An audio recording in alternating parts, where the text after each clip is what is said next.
Kumustahon ta karon ang weaving industry sa Hablon sa lungsod sa Argao, pinaagi sa coordinator sa Paglaom Training Center sa College of Education sa Cebu Technological University sa Argao campus. We have Dr. Joreline Concepcion.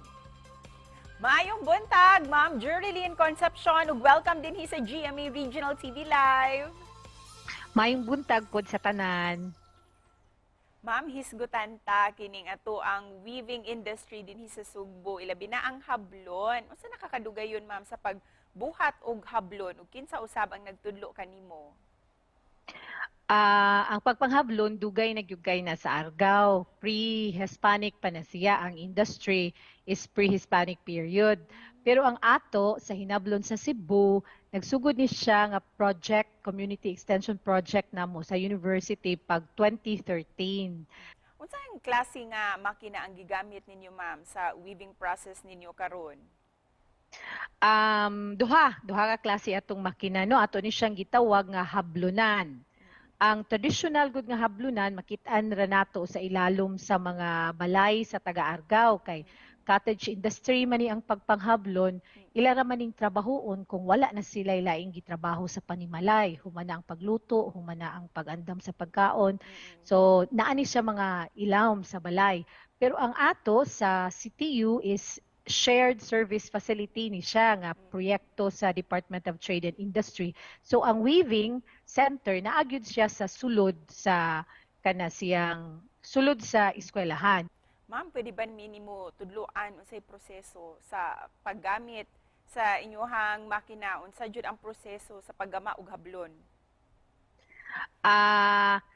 Kuan ang proseso nato, no? Unom ni siya ka buok, unom ka steps. Ang una nato ang gitawag nato og paghanay. Sa in English pa ni warping. Ang pagdisenyo sa usa ka panapton o sa ka fabric magsugod gyud na siya sa paghanay. So ihanay gikan sa term no nga ihanay. Ihanay nato ang mga hilo sa unsa man gani gusto nato nga design nga maabot iguman na pagpanghablon mo ni pirmiro. Ang ikaduha, human naghanay ang ihilo, ibalhin na siya dito sa handloom weaving machine or sa hablunan. Mo ni gitawag nato og pagtaltag. Italtag, i-arrange nato ang mga hilo dito para dili siya magbut.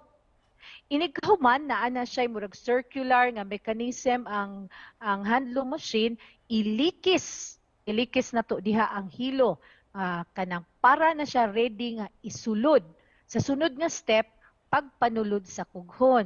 So ang kughon kanang mura na siya nylon nga naay mata, gitawag nato nig heddle, nya isulod tagsa-tagsa ang mga hilo diha. Usually duha ang kughon kung simple lang ang imong pattern, weaving pattern.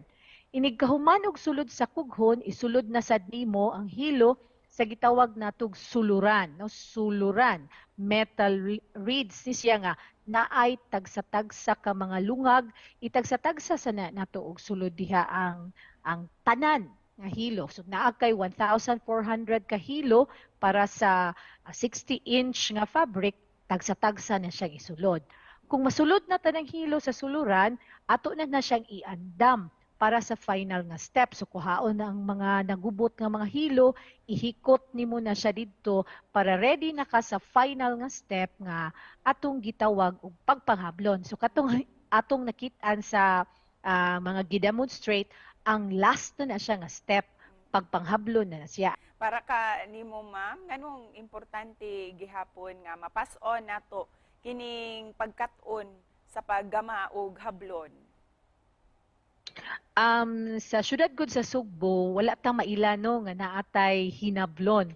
Ang Luzon ug Mindanao, popular, famous ni sila aning pagpanghablon, pero ang syudad sa Sugbo wala.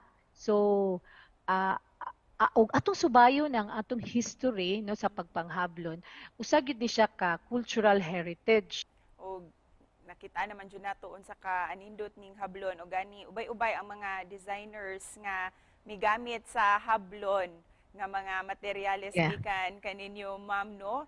Pero para kaninyo, ma'am, unsay mahatag ninyo nga sugyot? How can we help the industry ug ang livelihood program sa ato ang mga local weavers?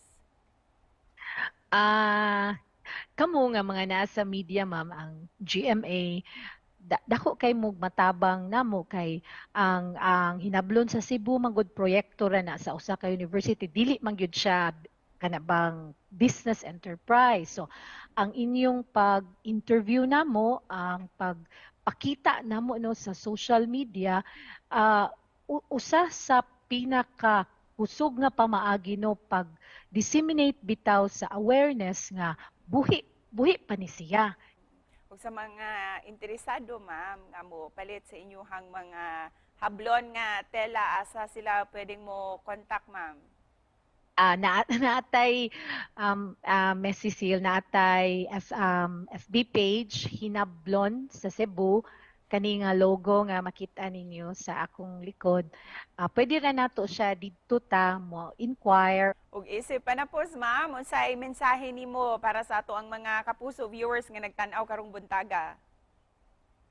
um, sa inyong pagpalit sa bisan unsa namo nga produkto sa hinablon sa Cebu, inyong hinumduman nga dili lang kamo ni palit no alang aron makakuha sa mong produkto, pero ang inyong kwarta nga gibayad, wala lang dili kini nihatag og presyo sa mong produkto kung dili nihatag pug value sa mga nitrabaho ani, mga kababayin-an nga nitrabaho ani, ug sa tanan ninyong pinalit nga produkto nitabang mo sa among sa pagkakaroon ubinta isiti ka mga hablonera, mananahi ug mga estudyante namo nga product finishers. Ug daghang salamat sa ma'am sa panahon nga imong gihatag karong buntaga. Sige, daghan pong salamat.